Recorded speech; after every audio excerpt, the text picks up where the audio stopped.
দেখে মনে হচ্ছে এটা অলরেডি গুজব।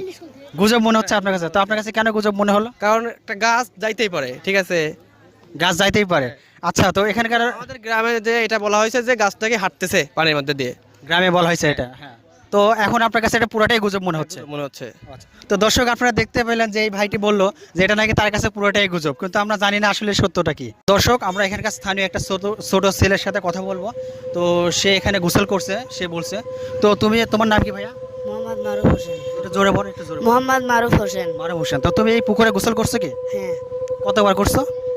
3 বার গোসল। 3বার করছো। তো তোমার মনের মধ্যে কি গোসল করার সময় কোনো ভয় ভীতি কাজ করছে কি? প্রথমবার একটু ভয় লাগছিল, কিন্তু পরে আর ভয় লাগে নাই। তার মানে ভয় লাগে না আর? না, প্রথমবার একটু ভয় লাগছিল। পরে আর ভয় লাগে না? না। আচ্ছা, তো তুমি এই গাছের বিষয়তে জানতা যে এই গাছটা কাটার সময় পুকুরের মাঝখানে গেছে, তারপরে তুমি নামলা, তোমার একটু ভয় লাগে নাই? প্রথমে একটু ভয় লাগছিল, কিন্তু পরে আর ভয় লাগে নাই। ও আচ্ছা, তো ঠিক আছে, ধন্যবাদ।